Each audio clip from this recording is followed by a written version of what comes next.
Check, check. Hey, hey. 1, 2. I did not shake hands. Listening. Hello. All right. Sorry we're late. You need to see. You have nothing coming in. Oh. This is me testing the transcriptions. Woo! Transcriptions. There we go. Okay. Vince, can you read that okay? Can you see that okay? All right. Okay. Eric, you got the cards right? The red, yellow. No, I left the roll. Okay. We're good. He's all green right now. Well, I know he's green right now, but he won't always be. Wouldn't that be amazing if you just flashed the red right in my face right now? That'd be incredible. You're done. Y'all missed the workshop. This is Yeah. too late. Sorry. We already finished. So this is going to be a unique continuation of yesterday. So I'm going to attempt to get you out of here with a content machine created. All right? That's what we talked about yesterday. Remember that diagram? Let me see if I think I have a slide on this here. Maybe. Yeah, that's up. Ooh. It's going to go berserk here in a second. I know it is. Oh my gosh. That is such a trip. How is this happening? Because the tech was perfect this morning, so now it has to, all the gremlins showed up at lunch. Yes. We forgot to stage the room after. The good news is workshops are my favorite, so I can do this with my eyes closed probably. Does everybody have, just out of curiosity, do y'all have some sort of internet device? Yeah. Okay, because I do have a template for you. We're going to walk through that template. It'll make it much easier. Now, you don't need the template, so y'all can just take notes and all that good stuff. But there will be a template, and this is the template that I used. I built, kind of got it to the point where it was ready for mass consumption, integrated that into one of our programs. So usually this is just for our program folks, but y'all are going to get it today for free. How about that? Yeah. All right, so maybe, there we go. So this is how to shift content into customers, a workshop, just in case you didn't know where you're at. As I mentioned, this is the template, okay? We're going to go through each one of these categories. I'm going to walk through each category step by step.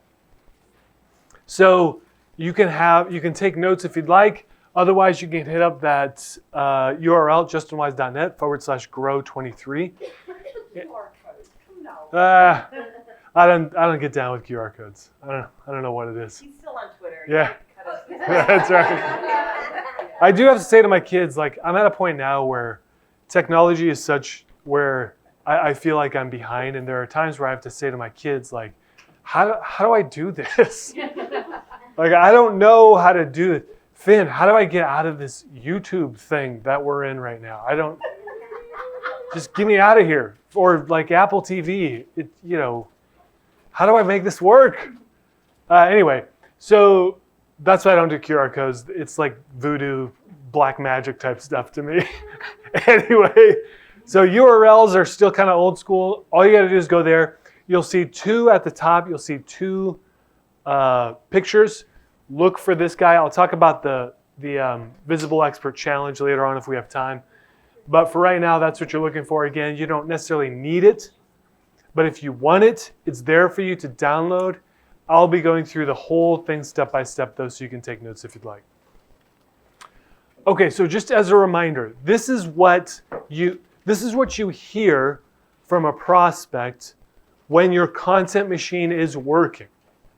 Okay? Again, remember, I follow you online, step 1. I love your content, step 2. I get your emails, step 3. How do we work together? Step 4. All right, so this is what you hear when the content machine is clicking. Now, this is the what. Today I'm going to show you the how. So the content machine has two sides, front end, back end. It's like a car. You see the body of a car, but what makes the body go forward? Well, of course, it's the parts underneath. It's the engine. So today we're going to look at the engine. And there's 7 parts to this engine, at least right now.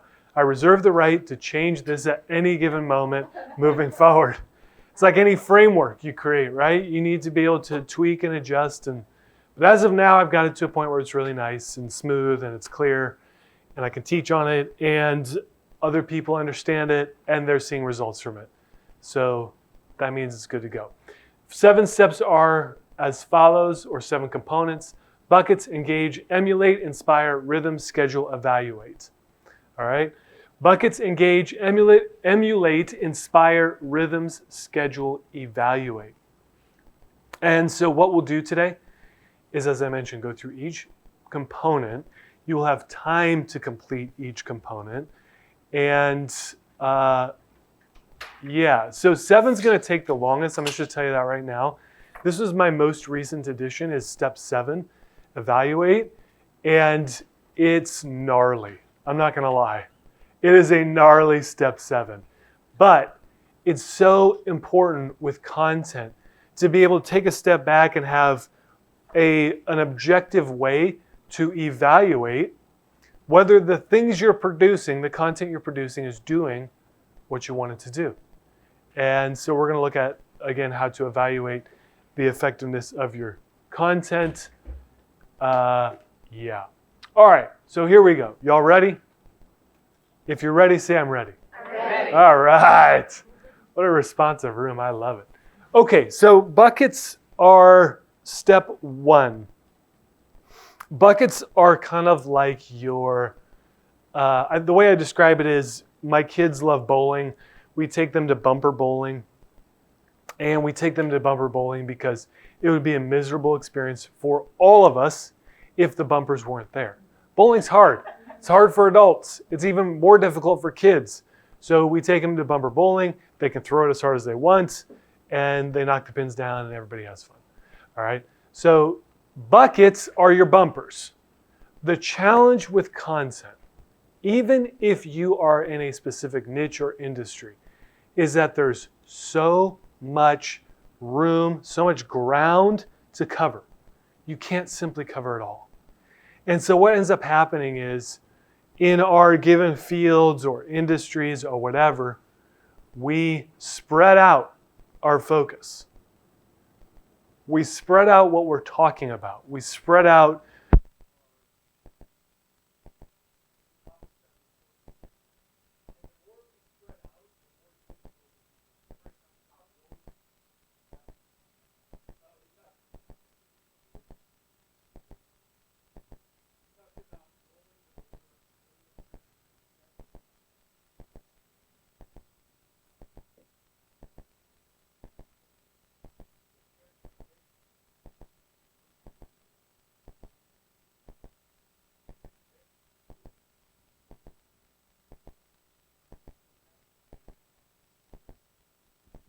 check, check, hey.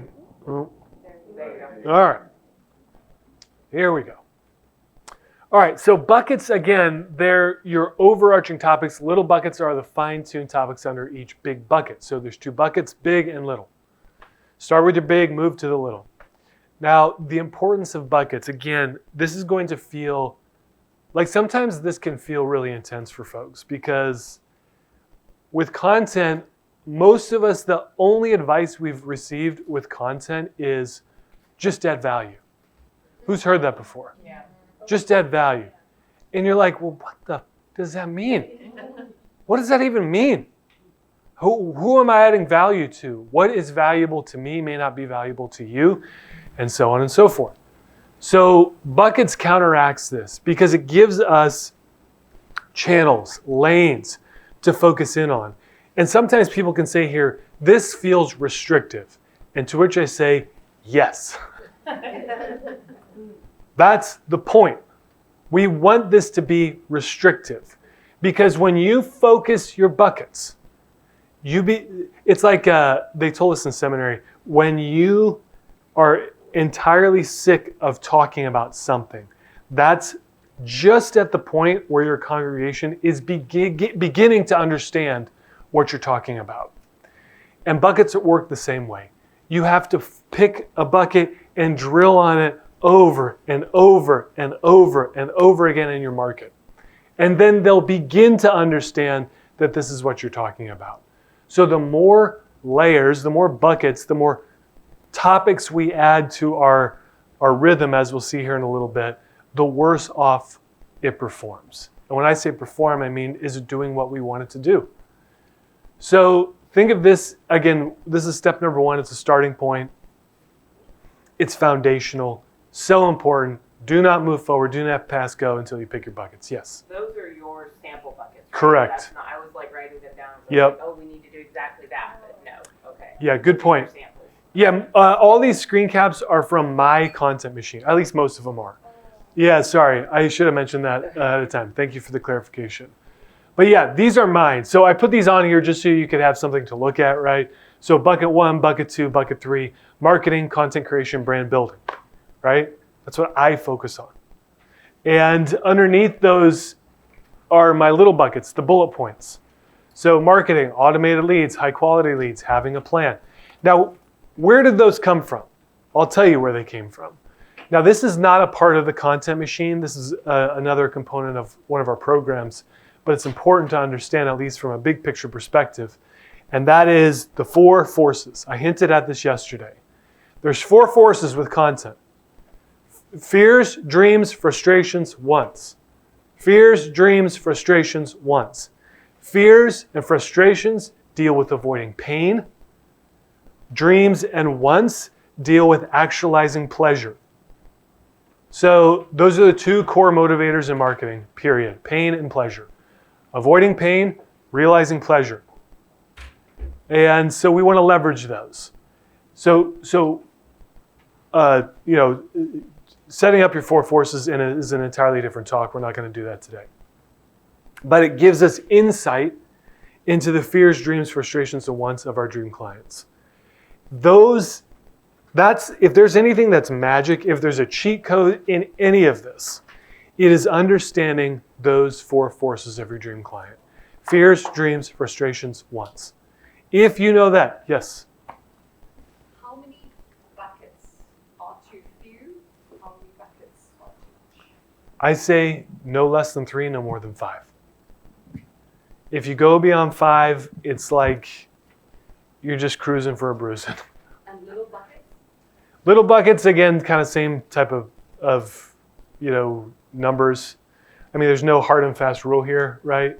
Because you're talking to the guy who made it up. But just out of effectiveness, from a just sheer cognitive load perspective, you really can't create momentum with your content if your focus is diffused. So this is mine, like I said, I don't go more than 3 little buckets, and I don't go more than 3 big buckets. Yes, ma'am. So to piggyback off of that question, I had the idea of doing my marketing based on quarters, based on our 4 pillars. And for each quarter, I was thinking of having like one overarching topic each quarter and then breaking that topic down. Would that theoretically be my big buckets per the quarter and then my little buckets, my ideal topic for each? You nailed it. Okay. Yeah. Thank you. Yeah, if you can take, in fact, one of the tools we use sometimes is called marketing milestones, right? Where you will say, okay, here's where my dream client is now. Here's where, after working with us, this is what they want ultimately. What are the 4 steps that they need to take in between where they're at now and where we want to get them to? And those can sometimes be a really powerful, kind of source for inspiration for your content. But it's the same model you just described. And if that works to do it on a quarterly basis, great. The key is to keep it tight and narrow and focused, and to also eventually pay attention to, okay, like I change my buckets, I don't know, probably more than I should. I change them at least once a quarter, at least. And I should say too, my big buckets don't change much. It's the little buckets, right? Those change for me easily once a quarter, easily. Because I'm paying attention to which one of these resonated, what of these are creating clients from the content that I'm producing, which ones maybe are creating engagement, but they're not producing clients, and which one of these are just kind of completely missing the mark. Like I did a thread the other day on Twitter. This is about a month ago, and it just totally bombed. I mean, it was like, I was thinking to myself, is Twitter broken? Like, is it not being, did I not hit the publish button?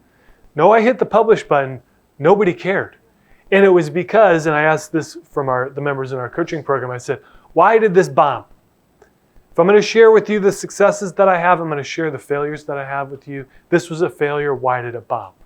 And the answer came back because you did a thread that had nothing to do with anything in your buckets at all. It was about goal planning, year-end goal planning. I don't see that anywhere on my buckets, anywhere. And that's because my audience at this point, they don't expect to hear goal planning and year-end stuff from me. So it's like, duh, well, of course it didn't work well. They weren't expecting that. And so it was just a lesson to me, a reminder, stay in your lane, stay in your buckets. That's what people have come to know you for. That's what they want to hear about, more importantly.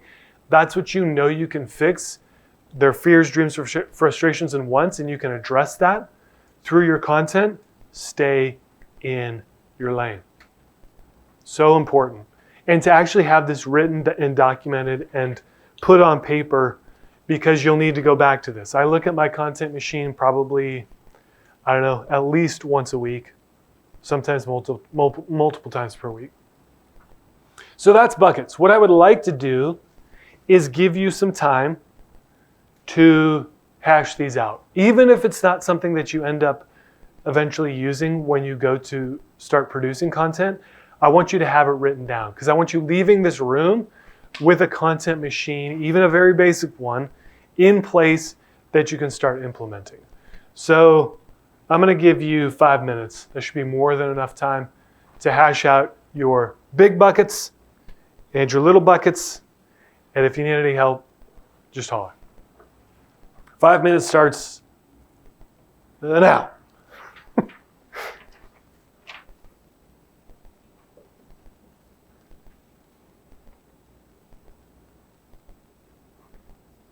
All right.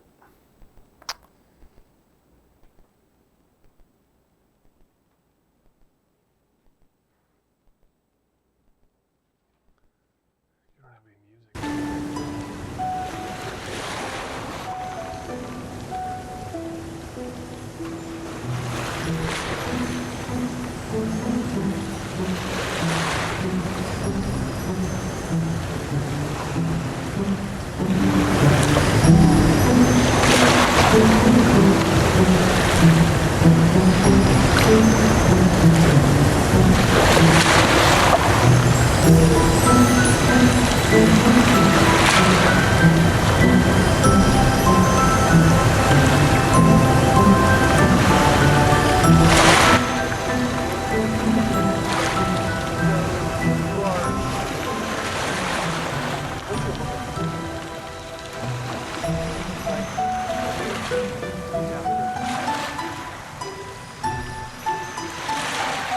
Okay, so this is so important because you being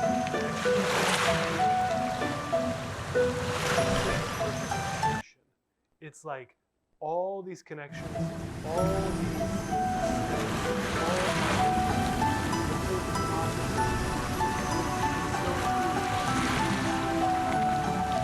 building your bucket.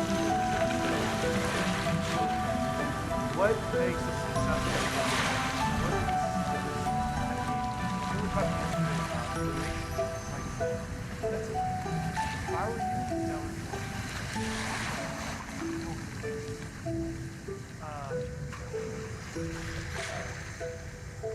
Anyway, keep going about what makes a successful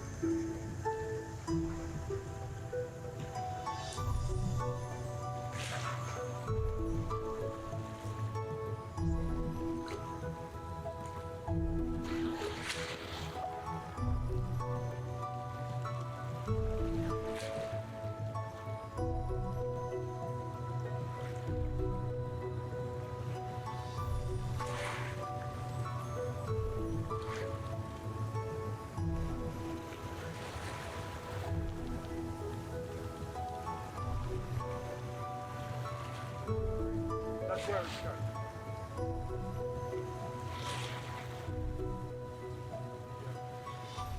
And this is the challenge with content. Build up this expertise that what we think is, we think everybody else knows. They know. Trust me. So you have to, when I say this today,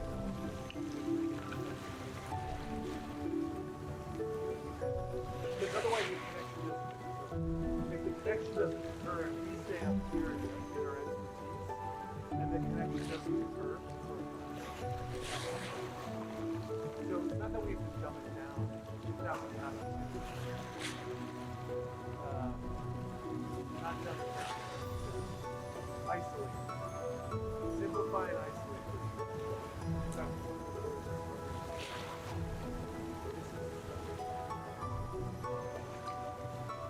It's so hard. So that's why, like, if there's one sticking point, if you don't stay consistent with your content, you make feedback. Feedback is going to tell you if you're lucky, that resonates. That's what allows you to adjust and make the changes.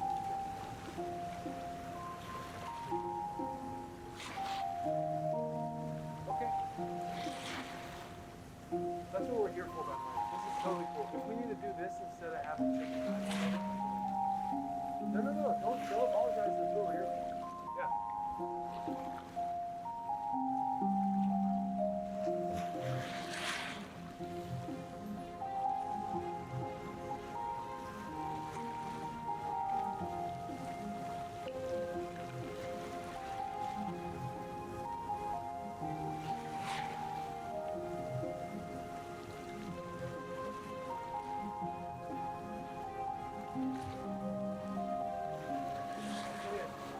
Why do you hire?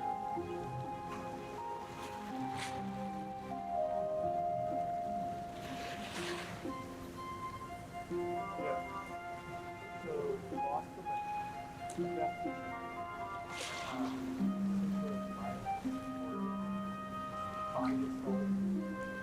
Right? If they're hiring your own. So like those three would be 3 buckets, right? It's making yourself not service. Let me just say this. If you contemplate service as a bucket, I would I will deny we ever do this one. That is like it's so this is the biggest challenge with the members of the program. They have to take themselves out of the business owner. Okay? If it's your prospect, ultimately that's who we're creating this content for. We care about your solution. They care about the pain that they're feeling or the pleasure that they want to add. That's it. And to the end that our content helps them do one of those things. And then earn the right to earn their business. That's how this game works. And I fought it. So much frustration. In fact, that's where this was. We're producing the last real job I ever had. Was being responsible for content. So I was a huge budget. We had multiple six-figure budgets. And the stuff we made was visually beautiful. It was grammatically perfect. And no one cared. Nobody cared. Because we didn't get what we needed. We did not address their needs. We did not help them actualize. So it's part of the reason why I left. No way.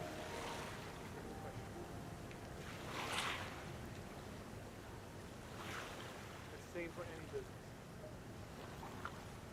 You can eventually. You can, but it's like a 90, right? So 90% of the time, you're not talking about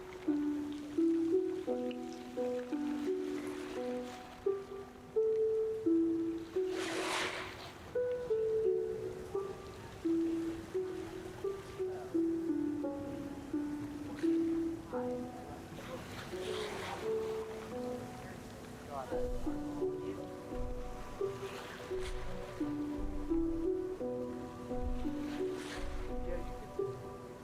as it's not just like flying around. It's like, hey, let me use this One of our favorite places to go. This might help. One of our favorite places to go is organic apple farm, whatever it's called, apple orchard. Okay. I'm from Iowa. Please forgive me, everybody. So it's one of our favorite places to go. And they have organic, right? And so I always take that. It's like a curse, right? So whenever we go to a place for the market, and it's called Will's Family Orchard, and they tell the story, everything. And so it's like, I mean, Mama Wills was up late at night, and she couldn't figure out what to do with the apples, blah, blah, blah. So she made an apple pie that 20 kids ate. It's crazy. And they're all running the farm. But that's good content, right? It's narrative stories. So for them, a bucket, I know this for sure, is sustainable organic farming. That's one of their buckets. And they weave it into everything they do. So the apple orchard is organic, and the corn that they plant is organic, and the pumpkins they grow organic. Da da da da da. So it's not necessarily like the quality isn't necessarily better. It's not like wow, this apple pie is like. It's how they put it together. So if I'm you, telling that story and keeping that in, but also it's not enough to have that story. It's to say, what makes us us? We call it the difference factor, right? What makes us us? It's for Will's Family Orchard, it's the fact that they do everything organically. It's much more difficult to do it that way. It's way costlier, but they do it because it connects to who they are. And that as they used to say, is seminary metal. And so you can't go to their orchard on a weekend without there being a bucket. Right, so that's an example of like just one bucket that I know Farmer Will's has is organic sustainable.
keyword that you put in.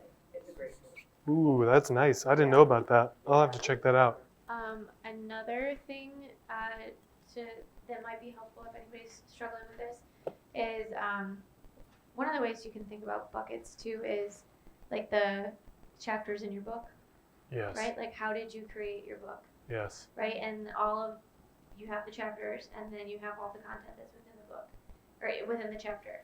Those are all like tiny little buckets under your big bucket chapter, right? So if you were to summarize your business in 3 to 5 core ideas or values or big picture items, what might those chapters look like? And then if you were to write that chapter, what topics would you include under that? That's great insight. Thank you. Okay, Justin, so here's my struggle. I owned a company, closed that company, just started a consulting company based on the same thing. Yeah. So we are a revenue investigation service. And basically we look at people, policy, procedures, and systems and find out why a business is losing money. I'm putting out some content around like how goal setting is affecting the revenue in your business is one of the pieces I think we put out for January. But I'm not, because I haven't been in the corporate consulting world long enough to know exactly what the key issues are. Coming from the medical field, I came from the medical field, so I know what those key issues are. Right. But coming into corporate America, what those issues are, how would I take revenue investigation for these 4 pillars to look at content in a way that a business owner would say, holy shit, I'm about to go bankrupt, and it's one of these things. That's my biggest struggle right now is finding that core key topic that, because like you, I started talking about goal setting and how it affects your revenue, and they're just like, goal setting, I see that everywhere. Yes. So I want to be different in how I talk about it, but I want to be relevant, and that's where my brain is struggling because I've never had to do content before. My other company was 100% referrals. So I'm new to this. So this is an important, you're essentially pivoting or Yeah. changing a market, right? Yeah, so when you change a market, when you pivot to a different niche or industry or whatever, hopefully this doesn't bum you out too much, but it's gonna take 6 months minimum of kissing a lot of frogs. And the way that I would counteract that is by upping the volume so I can get through the pain faster, right? So what we're looking for is feedback, right? What resonates, what connects with people. And when you pivot, the challenge is you just, like I said, it's like kissing a bunch of frogs. And so the best way to do it is to just do it as fast as humanly possible, because you're gonna have to do it anyway. You can't not do this. If you're moving to a different industry or niche, gotta figure out the pain points, right? Now there's a couple tools you can use to kind of make this go a little bit faster. Like one thing we do is, long story short, you interview people you would like to work with. You say, hey, this is not a sales call. I'm not going to pitch you. There's no prices. I'm not going to give you a proposal. That's key to setting this up. Lets their guard down. When they let their guard down, they're going to give you what you need, which is access into their brain and in their heart. And that's where you ask questions like, what keeps you awake at night? What frustrates you to no end? If I could this is one of my favorites. If I could wave my magic wand and take away one problem that you're facing in your business, what would it be? They give you the keys to the kingdom. Those answers go in your 4 forces that I talked about at the front end, which serves as the base for your buckets. So, I wish I could say that there's just this instant, and you're not asking for an instant fix, but the way through it is to do it. Yeah, great question. Yes. Or just to piggyback on that, I know Mike McAlliwitz's Pumpkin Plan talks a lot about that as well, like the informational interview. So Yes. asking your target audience what keeps them up at night gives you all the answers to your content, because that's everything that people want from you. Yep. There's a lot of good questions in that book too. A lot of good. Okay, any other questions, concerns, clarifications needed for buckets? Yes, sir. So I make content. I'm a producer. So I guess my question is are my answers or my buckets the reason why people hire me? Sometimes. Okay. Okay. Yeah, for sure. Okay. Now, the trick is being able to articulate it, right? Correct. Yeah. So is that asking, like, would I ask Stephanie, like, Stephanie, why'd you hire me? And gather that data to create my buckets. Okay. Correct. Gotcha. Yeah, you got it. Yeah. Yeah. All right, I'm going to keep us moving here just to stay on track. Oops. Up is down, down is up. Okay. Ooh, this is so good. Y'all are going to hate me after this. I'm sorry. But I promise to tell you the truth. And what I said yesterday in the workshop or in the keynote, this is hard. This is one of the areas I was referring to. This is hard. And there's a reason why most people don't do it. It's difficult. Your competitors, I promise you, for the most part, are not going to do this. They're just not going to do it. And so the fact that you're going to do it will make you stand out and stand apart. So the next one is engage. We're not just borrowing the audience of the bigger accounts, we're building relationships with them, and this is where the opportunity lies. Ooh, okay. So I want you to imagine in your mind right now the people, the businesses that are doing the things that you want to do, have the audience that you want to have, and have the business that you want to have. You guys have people in mind? You don't have to shout it out. Just, yeah, okay. Seeing a lot of nods. Yes, good. Those are the folks we're going to engage with. All right? And I might have an example here just to kind of show you. Yeah, okay. So almost every day, not every day, but almost every day.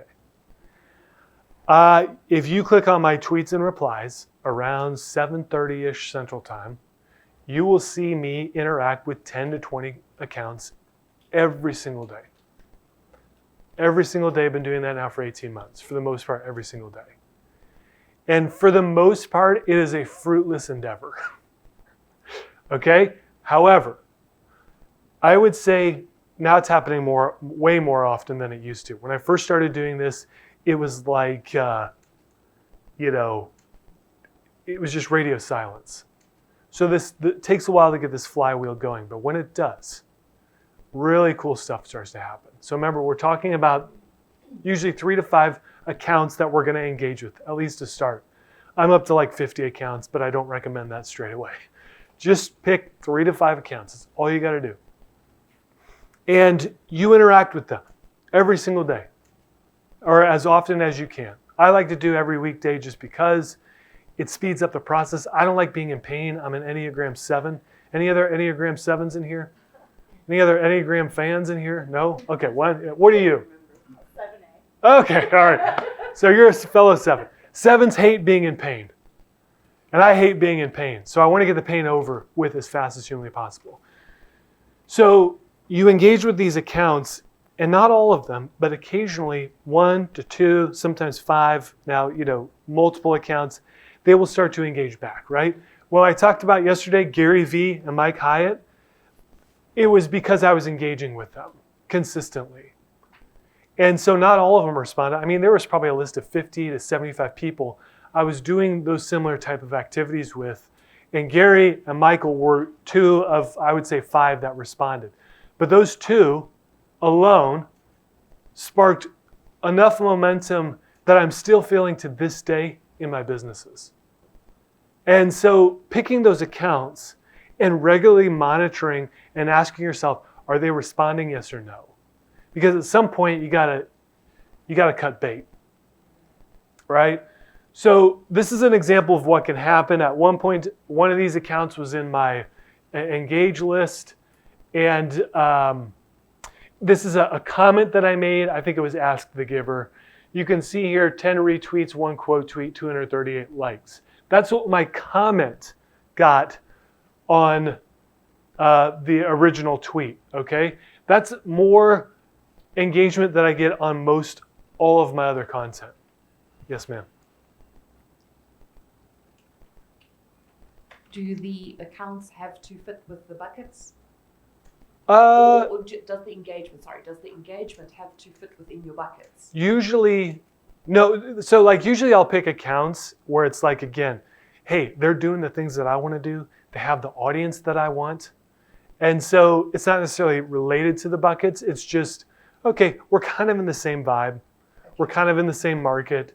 They clearly have figured something out that I haven't, and I want that audience. But the buckets aren't pies, candy, and chocolates, and the accounts then vegan, vegetarian, and paleo. Yeah, usually there's some overlap there, but it's not like, I tend not to get real specific. It's just like, hey, are these people in this audience, would they make good clients for me?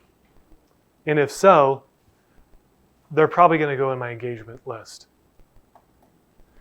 So anyways, this is one tweet on one day, to almost 20,000 impressions, which blows my mind. You can't see it, but it added 40 new followers, right? Now those are 40 followers from one comment. Again, because we're picking the people who have the audiences that we want. I know for the most part, those 40 new people are ideal prospects for me. And when you do this every day, right? It doesn't take long for this stuff to add up. It really doesn't. So like one of the first things that I'll say to people is say, man, I really know my stuff, but like no one's following me, or I have a small audience. This is the first thing I have them do, is start engaging every single day. And it's not enjoyable work at first. I'm not gonna lie, it's not enjoyable. But once you start to find those accounts and you start building relationships with these folks, and you will. Some of my very closest friends now come from my engagement list. And I can point back to the day when I first started engaging with them. Again, not all of them, but some of them will respond back. You build relationships just like you do anywhere else. And you figure out ways to do work together or be on each other's podcasts, or you do a Zoom session together, or you meet up in person, you refer each other business. So the opportunities aren't necessarily, direct. Oftentimes they're indirect. And it just comes from making friends with people. I tell folks, be the chief friend maker in your business, right? And this is what I mean. So picking those accounts that you want to engage with. Question. Yes, sir. Do you engage with very specific people, or you just go random? You go like random people? No, I pick very specific people. Yeah, so very intentionally picking, okay, these individuals have the audience that I want. So picking very specific people. Yeah. All right, up is down, down is up. All right, gotta remember that. I'm going backwards here. All right, so here, yeah. Can that be like associations or other organizations who have the audience that you're? It can, but here's the challenge with that. I tend to put accounts in there that have human face avatars. Because, and I've tried this, trust me, I've tried this, and maybe it's just me, I don't know, but the organizations, it's like no one's home. The ship has sailed, no one's home, it's on maintenance mode. They ain't gonna engage. And even if it's a person and their avatar is not an actual picture of themselves, they're not gonna go on the list. I just don't wanna deal with it. So yeah. If you do not listen, I want you to hear me say this. This is me coming as a friend. This is me coming in peace, right? If you do not have time to engage, you do not have time to grow, period. End of story. I learned this lesson from Gary Vee. Gary Vee is insane. He has, I don't know what he has now, but he has well over 1 million followers last time I checked. He's in his replies. He's tweeting people back. He's in his DMs responding. And he's made a habit of it. Now, I think he takes it a little too far, but that's just my opinion. It's clearly working for him. But if a guy like that has time to do it, I got time to do it. Period. A multiple New York Times bestselling author, has more money than he could ever spend in 1 million lifetimes, wants to own the jet someday. If he can do it, I can do it. And so after a while, I promise that this is a new habit for you to incorporate into your daily activity. It will be painful. But after a while, it'll start to get fun. Yeah. Okay, so your example is using Twitter, but does this those translate to other social medias? I Yes. mean, like, I'm talking like TikTok, would that translate to Yes. that? Great question. It absolutely, yeah. I mean, the one thing I forgot to say was I am platform agnostic. And because this is an underlying principle, right? So if you engage with people, it's based on just human psychology, right? So if you engage with people, people feel a need to respond. And that works across the board, whether it's Twitter or Facebook or Instagram or whatever. It totally works. Now, I like Twitter simply because, Ollie, his mic's off again. oops, Says this one actually. did I do something Nope, wrong? something. Here? Check. Boop bop beep boop bop. Oh, there it is. That's Figured it. Okay. The mic should. Okay. I was just gonna say TikTok is one of the best ones to engage with others. Yeah. If you can find players that have stitches turned on, those stitches have always been the best reaches that I've gotten on videos, is because it will share that same video to their followers. right. And so now I'll get a bunch of their followers engaging and commenting and all kinds of stuff back. So TikTok's actually the first place. I'm struggling to figure out how to do it on the platform I want to, which is YouTube, but I'm getting some ideas. But TikTok for sure. Great insight. Yes. So do you engage? So on those accounts, do you engage on so if they have, let's say, some people have TikTok and they have YouTube and they have Yeah. Facebook and Instagram and everything. So if you pick those accounts, are you engaging on all of the platforms or just the platform that you normally like to engage in? I'm picking the one that I like. Okay. Yeah. Because that's a huge component to all this. Is for something to be sustainable, it has to be enjoyable. If it's not enjoyable, you won't keep doing it. So picking the accounts that you like and picking the channels that you enjoy creating content for, as we talked about yesterday, so important. Because if you don't like doing it, guess what? You ain't gonna do it. I mean, it was what Owen was talking about today. There's so much of what he was saying that I was like, okay, I didn't know why components of the content machine worked, but now that he's explaining it this way, oh, it makes sense to me, right? So you have to enjoy it to sustain it. So to your question, yeah, absolutely. Just pick one and go for it. Yeah, great question.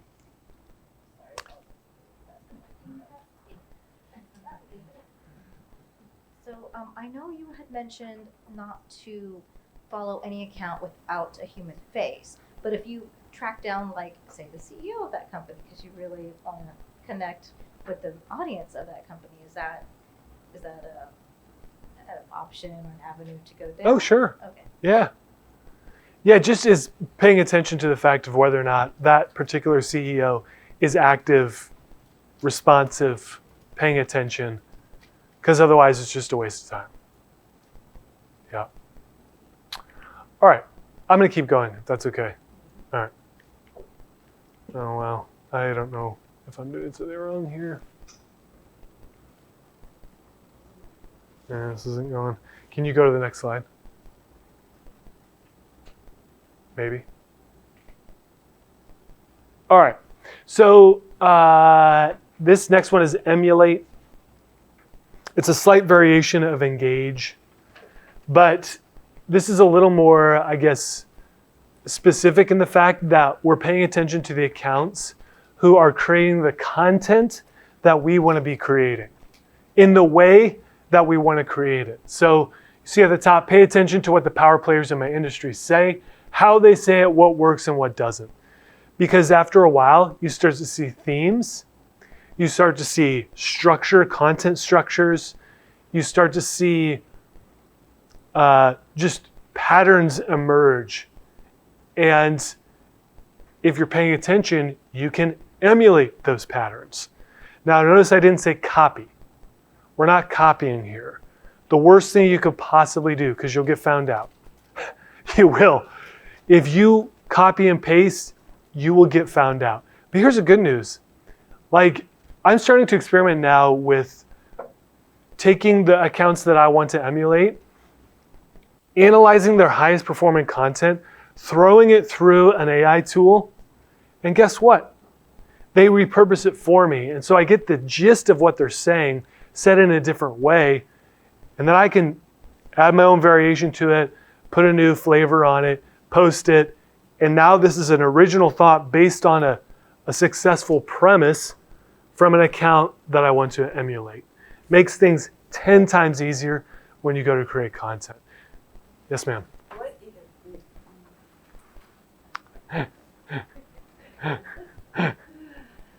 What if the power players in your industry, what if you have a completely opposite opinion of them? Then you can see what the consensus is and do the exact opposite. I've had that before, where...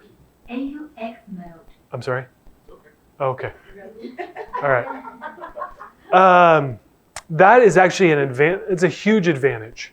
Because then you get to be the contrarian, right? Which I so enjoyed your talk yesterday, but I'm guessing you probably drift more towards the contrarian side of things. I'm guessing. Yes, which is perfect. That's a great spot to be in. So then it becomes a matter of saying, instead of emulate, there's a variation of this. I don't talk about it very often, but it's you pick a nemesis, right?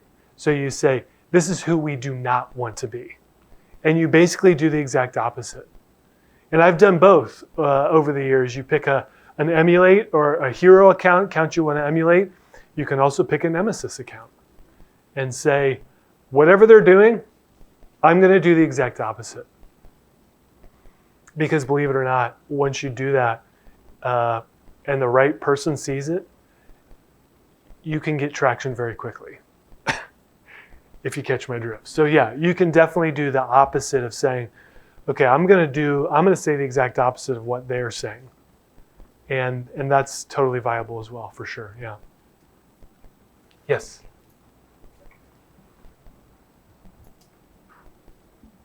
You mentioned in part of the analysis that you put it into like an AI tool. Yeah, like yeah. ChatGPT type. Yeah, something like that. Or I use a tool called Tweet Hunter.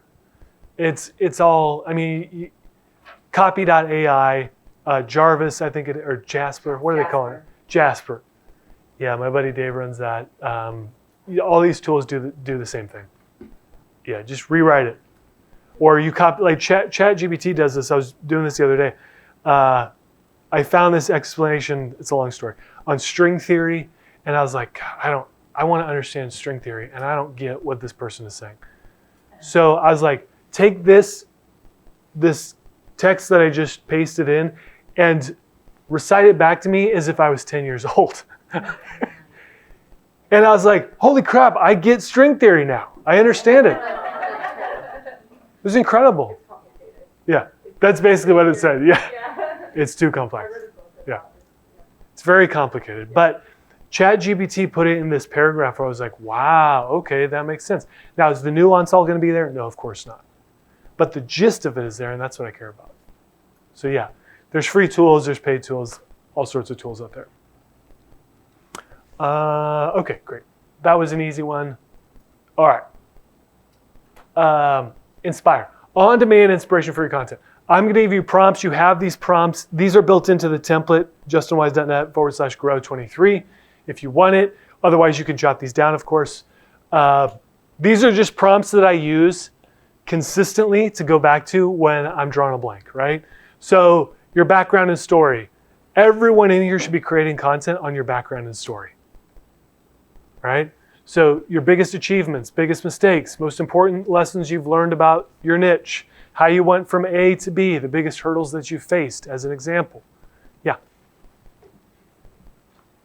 Does this fit into the buckets or not? Or is this a bucket? Is this a little bucket? This is a bucket. So for instance, marketing, right? That's one of my buckets, is marketing. So I would say the biggest hurdles that I've faced in marketing, here they are, blah, blah, blah, blah, blah. How I went from A, marketing result to B marketing result. Most important lessons I've learned about marketing, right? So I'm taking that bucket and applying that to my background and story.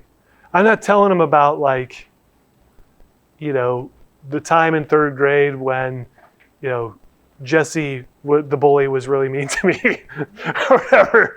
Nobody cares. No one cares about that.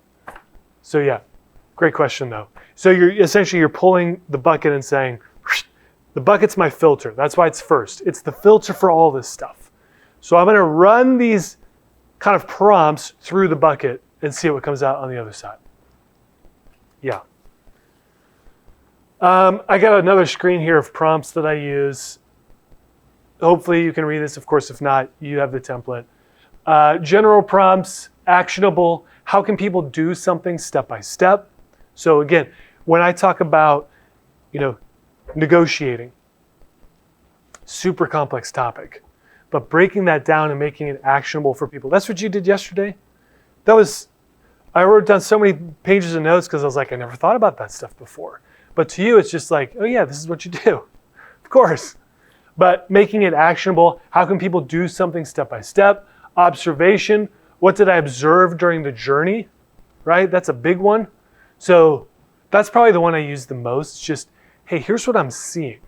And of course, because I'm talking to clients and I'm in clients' lives every single day, it's an easy one for me to pull from. Because I'm seeing real time, at least for me, how people are implementing this, the challenges that they're running into, what I'm just noticing. That's great content. Contrarian, we talked about that. How is this different than what others say? Listicle, what tools or lessons can I share in list form? It's kind of overplayed, but it's overplayed for a reason. It works. Analytical, why did all of this happen? Do a teardown of a company, person, content style, etc. I like that one as well. Motivational, kind of self-explanatory. Present, future, how things work today versus how you think they'll work in the future. That's a cool one. Belief, what is something everyone believes that you don't? Elephant in the room, this is another one of my favorite ones. What is something nobody is talking about in your industry or niche but should be? This would be a good one for y'all. All right, hey, quick question. Can someone pass a bottle of water up here? I am dying. Thank you. Thank you kindly.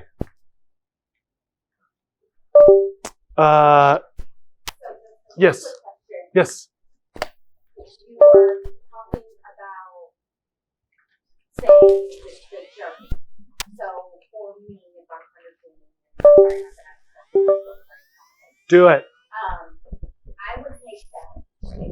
I would take that to mean, for me, instead of putting out content that talks about losing money in your company and here's this big content, whatever, I would say something like, have you ever felt you were missing money in your company, but you just didn't know where it went? Let me tell you about this company that lost $350,000 because of XYZ person. And then that's my bucket is the people.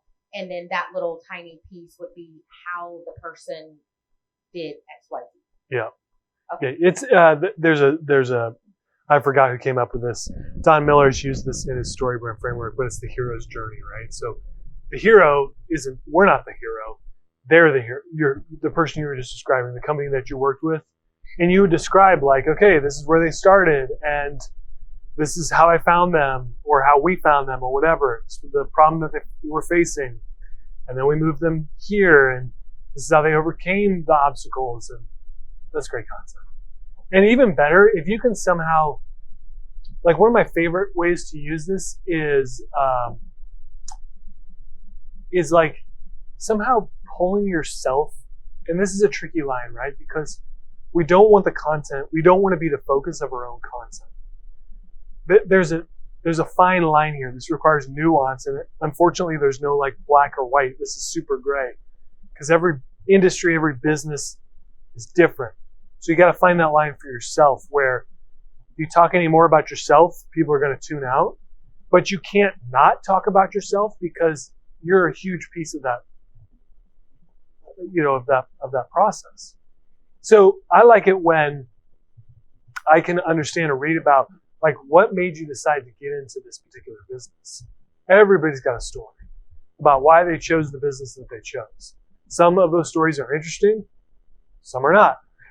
The interesting ones deserve content and airtime. But you don't know if it's interesting to people unless you get it out there, right? So yeah. Okay, so mistakes. What are big mistakes people make that they are oblivious to? That one's tried and true. You can't go wrong with that one. Big picture, what change is happening that people aren't noticing? And then problems.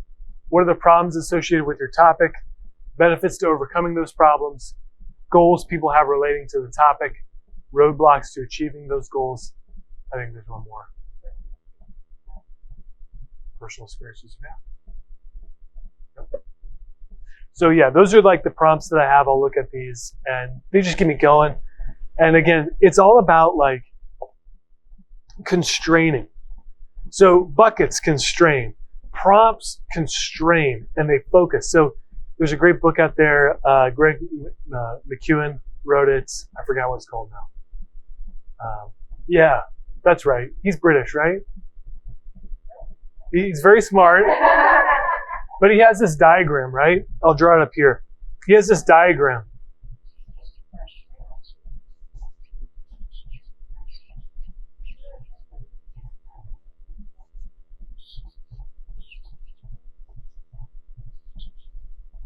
So this is how most people do content, right? They got all these different topics and they go in all these different directions, and you only have so much gas in the tank at the end of the day. And so none of these really go as far as they could. And so the content machine is built on this premise that we focus, we constrain, and we take all that same energy. We're not adding more energy. We are just redirecting it, and it goes way further. That's the gist right there. So a lot of these can sometimes feel restrictive, and that's actually the point. It's to your benefit.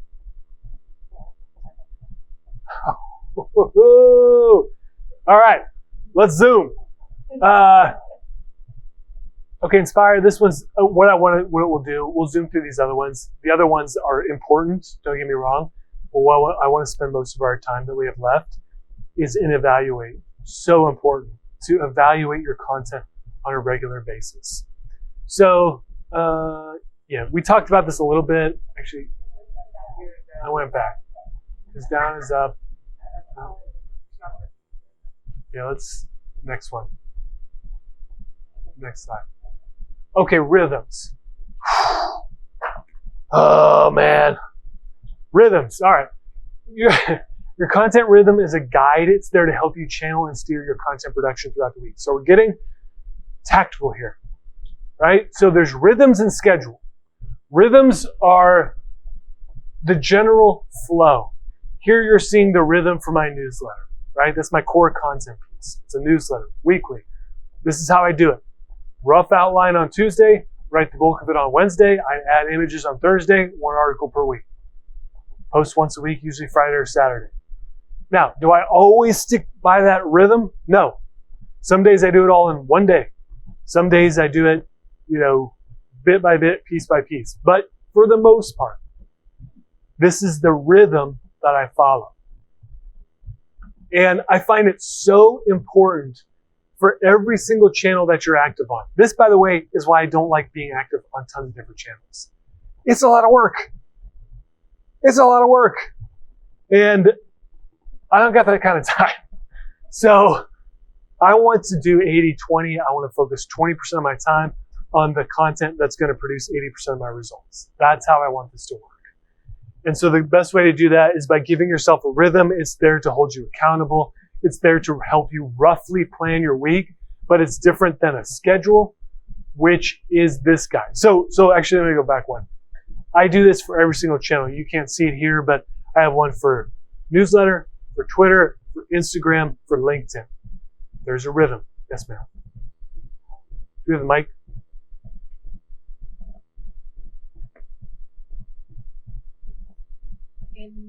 In using this in regards to buckets, would you alternate buckets Great question.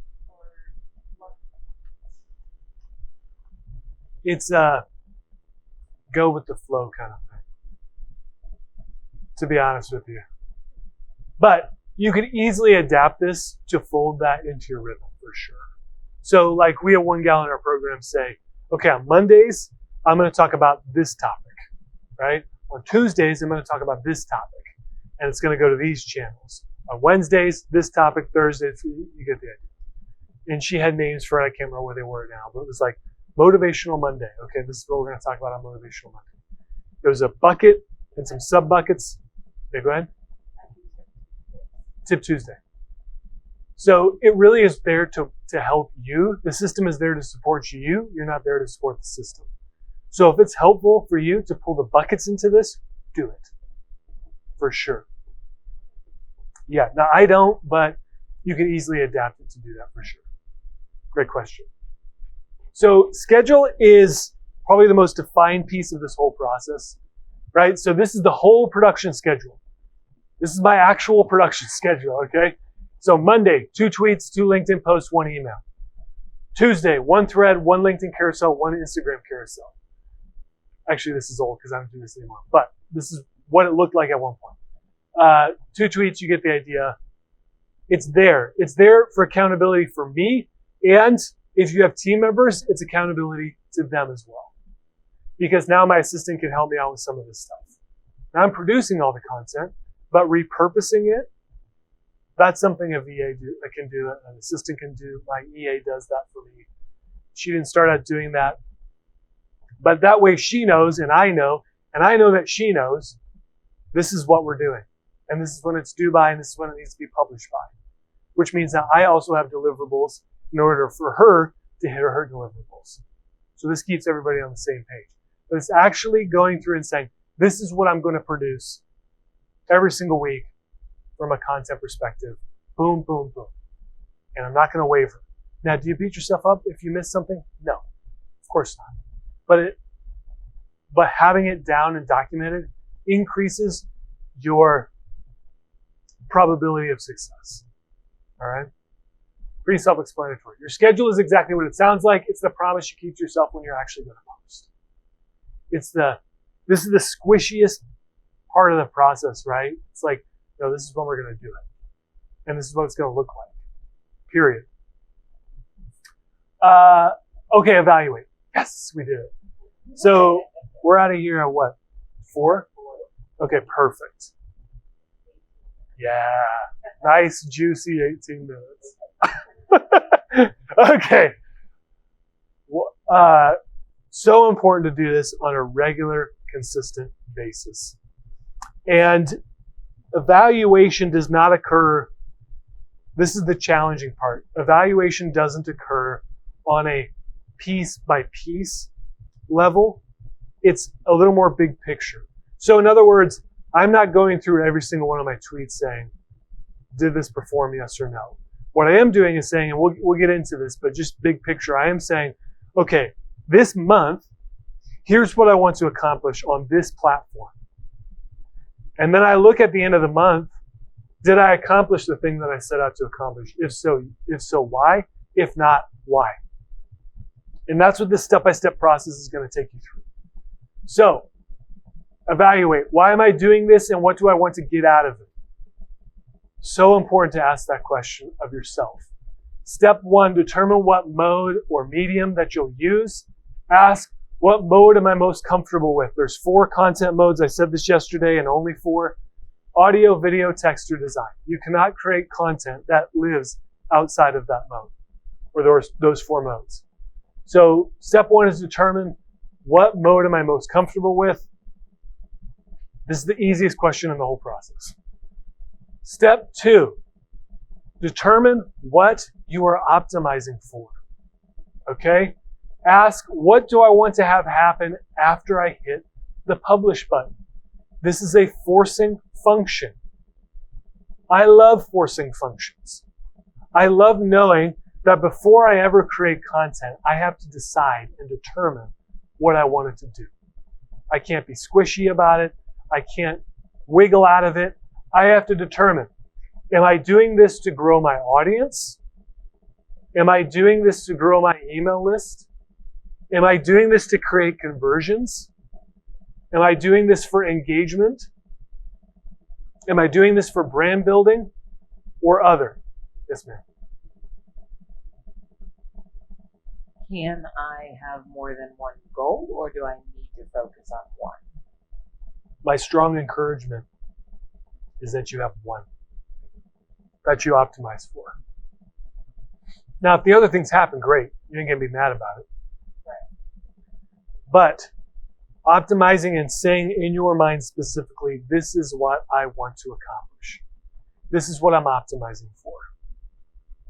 And you will find oftentimes, like, there's many times where I'll set out and optimize for, let's just say, conversions. And the content, for whatever reason, that month, again, sometimes I do this on a daily basis, or I'll do like a 24-hour period. Most times it's a week or 30 days. But you get to the end of that 30 days and say, we didn't do anything for conversions. But this weird thing happened. My audience grew by like 20%. So what was it about this content that didn't produce conversions, but it made my audience grow like crazy? Those are lessons that we can now put in our content bank and say, okay, next time I want to go and really focus on audience growth. Remember when I did this thing last year and I didn't get conversions, but I got audience growth? I'm going to pay attention to that and lean into that. So that's why I like isolating the variables, just so you know, okay, here's what I set out to do. I either did it, didn't do it, or something else happened that I didn't think would happen. But yeah, determine what you're optimizing for. Step 3, determine which platform you'll use. Ask which platform will give me the highest probability of success. All right. Now, if you're not on a ton of platforms, this is a little bit easier, right? But if you're on a lot, this can actually help you start to narrow down. I talked about this yesterday, that experiment where I deactivated Facebook for 90 days. 0 discernible impact on my business. It's a real easy call at that point to say, goodbye forever, Facebook. And when people do this, they get that, like, people in our program, they'll be like, I have been just spending all my time and energy on, let's say, Instagram. And then I did this thing and nothing really happened. And so Instagram is basically a waste of time for me. I'm not going to do it anymore. And the freedom that they feel from that, right? The shackles that are loosed from not feeling like you have to be in all these different channels and just being free to put your time elsewhere and increase your results elsewhere.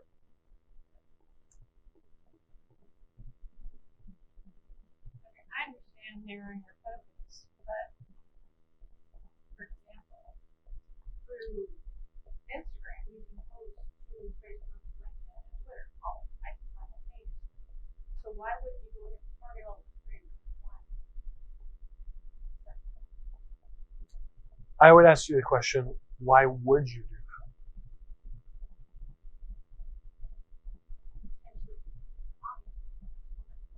It's a little bit like this. There is a local eating establishment where I live. They have a TV commercial.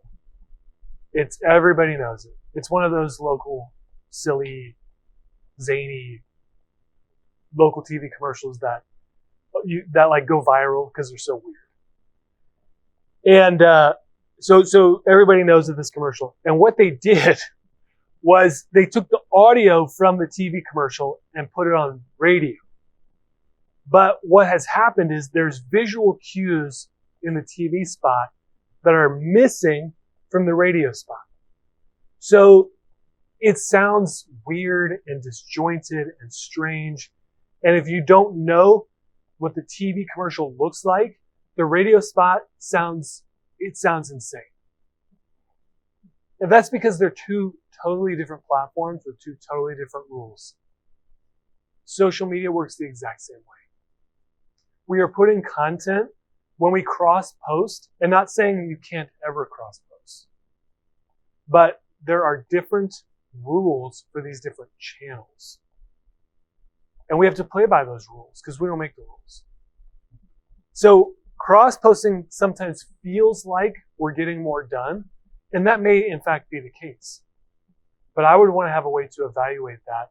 And there's also something to be said. Now, I don't know the ins and outs of the algorithm, but I've been around them enough to know they don't like cross-posting. It makes them cranky. And so they won't, what's the word? They don't punish you, but they don't reward you either.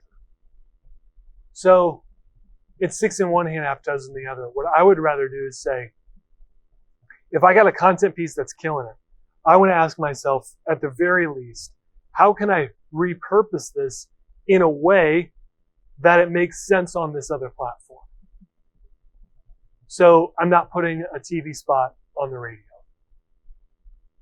That's how it's, yeah, go ahead. What are your thoughts on business pages versus personal pages and cross-posting between those two, focusing exclusively on business pages, or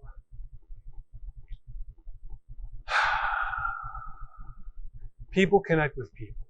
That is my primary, fundamental, underlying belief. People connect with people. Now, you can have a business page as a person, right? But, and there's different rules. Like if you take Facebook, for instance, there's different rules for a Facebook business page than there is a personal profile. Totally different rules. It's like playing two different games. And so this is where you kind of have to experiment and find out, okay, what's the balance that works? What are we optimizing for? And is this returning back to us via this channel the result that we have, the result that we desire? And that ultimately is going to make the decision. Because I did actually enjoy posting to Facebook, but like my mom and dad were the only people who liked my posts. And I'm not making that up. And it's like, okay, well, this makes me feel good, but who the hell cares? Who cares? It's not doing anything. Sorry, Steph. The latest LinkedIn algorithm, for example, says if you post on company page, do not share it. So if you do want to post on company page and then post as the original post on your profile or LinkedIn, do not share. So content that gets shared does not perform as well as the original content. But you might have some people in your profile network and your page network. So rather post, do both, but don't share. This is why I keep the channels that I'm active on super small.